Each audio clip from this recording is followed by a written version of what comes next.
once you get put in a box and you're You're in the labeled box. a villain, Yeah. You're a bad person. then the you're the feel Joker. good stories. It's not. Yeah, we don't really want to hear the gonna do feel good anything stories. for me. Let me ask you this. Our boy Chad, right?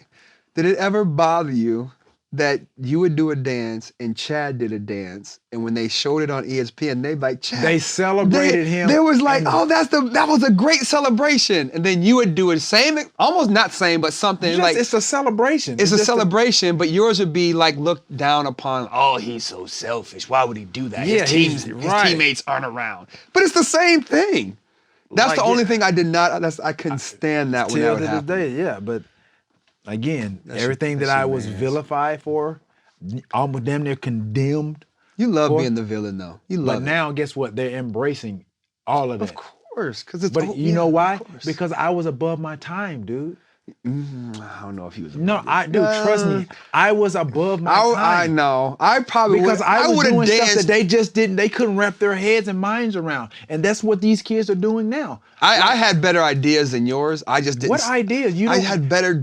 But you have to get in the end zone to show your idea. Your ideas were never put to use because you didn't get in the end zone. Six times.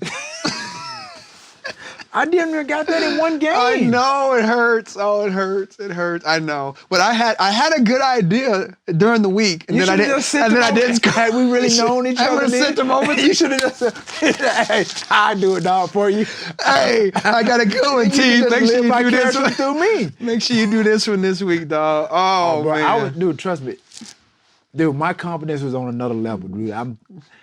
You've heard guys like being in the zone or, you having that swag, and a lot of players play with that. Like, bro, that was a point in time, like, bro, I had that swag that I honestly felt like there was not anything that I could do. Nobody can stop me no matter what. Mm-hmm. And that was really kind of what made me go off sometimes. Because you were in the zone, but you weren't able to be in the zone. They weren't in the zone with me. Of course. You know what I mean? You know, it's just like in high school. You know, the talent there's a big disparity between high school talent, college, and pro. So, in high school, you have a couple of talented players, and with that one player, that guy is probably like a dual, two or three sport athlete, he can ball. So you're going to get that player the ball regardless, in order your team to have a better chance to win. Yeah.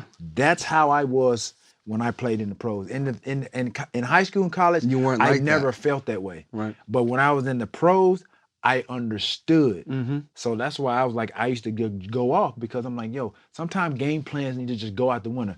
Give the ball to your better. Put it to 20. Give it to 23 and let him go get right, exactly. Yeah. That's how I was. Have you been overseas? Do you go overseas, like Europe, Asia? Yeah. Do they? I've had people. They know you, but do they love you over there? No, because football is really I know we don't translate. Sport. Yeah, we don't translate over there. So that was a bad whatever you just did. No, I was asked. I really wanted to know that question. But yeah, I've been places where honestly, I wouldn't have thought that people recognized or knew who I was. And then they did. Yeah, like I think where was I at? Some airport. Romania? Was it Australia or somewhere? I just didn't think that just nobody would know who I was. And then I'm sitting at the airport because, like I said, I'm in a foreign place. You know what I mean? Mistaking me, which this is not racist, but I've been mistaken for Michael Jordan. Oh my gosh, disgusting. No, I'm not saying that to brag. I'm just saying, when you go to because you were tall and black and bald. That's it. Not because you're an athlete. So what was wrong with my statement? I just said I was mistaken for Michael Jordan. I don't even want to hear you say that. I don't want to hear you. But no, dude, that just does something for somebody's comfort. They never saw me play or anything. But to me, I'm like, man, they must really think I'm great. That's how I saw it. They thought he was great, not you. Right, but big difference.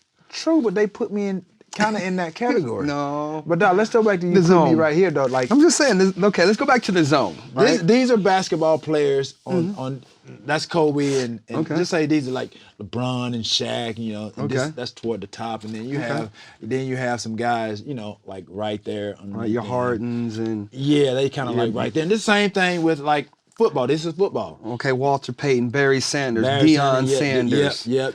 Jerry Right. Rice, all Lawrence these. Taylor. Yeah. So Already. I'm like right in here too, somewhere, in there. I'm like right there.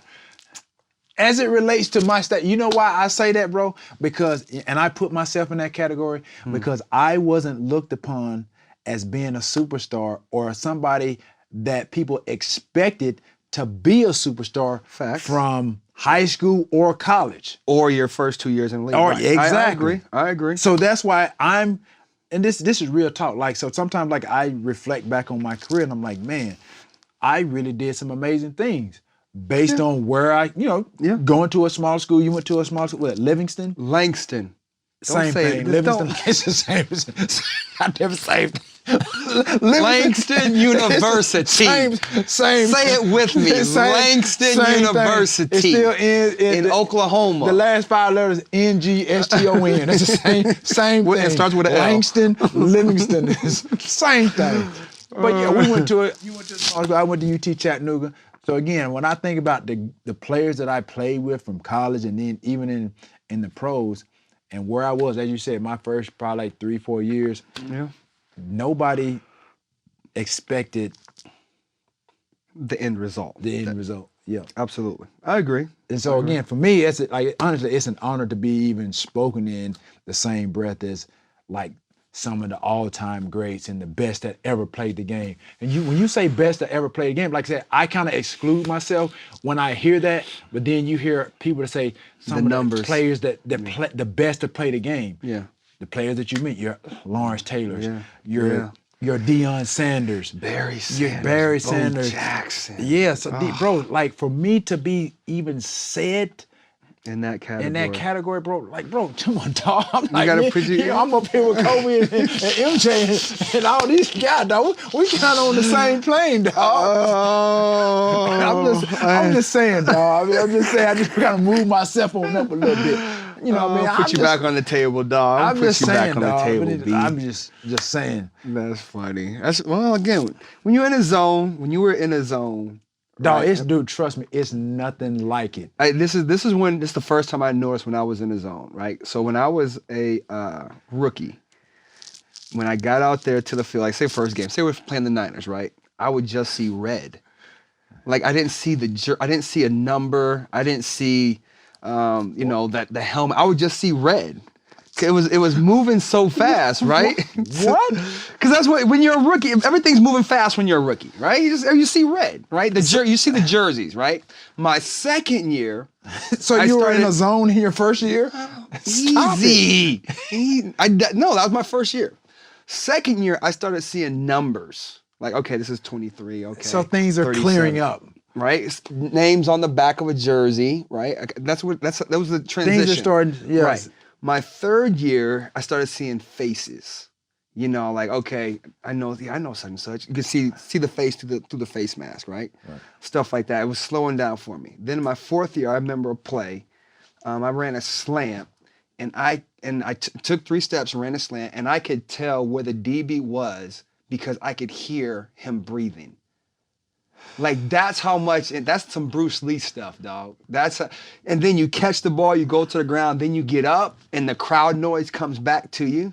But it's like you're zoned out, you're blanked out. But everything, when it's moving that slow, that's when you're in your zone. And you woke up, and you know what happened, bro? Your coach is like, Hatch, you're late for practice. What are you doing? You've overslept. Hey, what are you talking about? That's the reality of that whole story. I like it, and then you're not finished it. That's how I felt. No, that's how I felt. Dude, you were tired. I just never got to the zone enough. I know what that's like to be in your first and second year. You're going through training camps 2 days. Everything is fast. 2 days is hot, dog. You was super exhausted, probably dehydrated.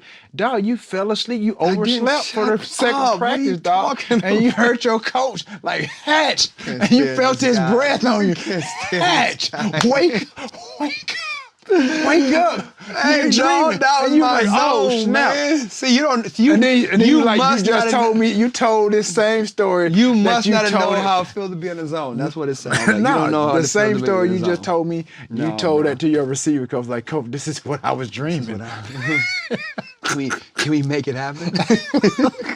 Sometimes you're a good storyteller, Man, dog. shut up, dog. I ain't trying to hear You're a you, good man. storyteller. You ain't never been in the zone. That's it. Dude, trust me.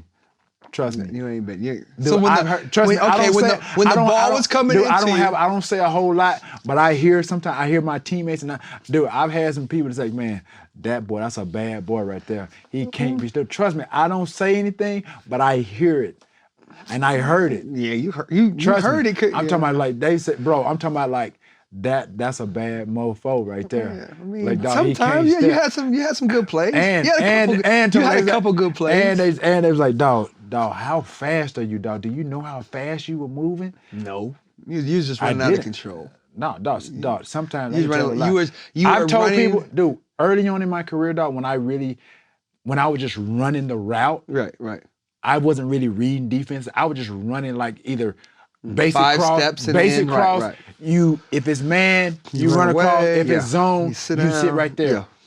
When I called it, bro, I was running scared. That's what I said. You ran scared. I told people all the time. Running scared because in your first 3 or 4 years, like you don't really like for me because I didn't have a lot of football experience and knowledge, my IQ, and so I was just doing what the diagram told me to do, what my coach did during the course of the week. With the circles and X's on the board. So when they got the ball, I was getting up out of there because number one, I was scared to get hit because them dudes were big. They was coming. I used to tell people like you ran like your life depended on it.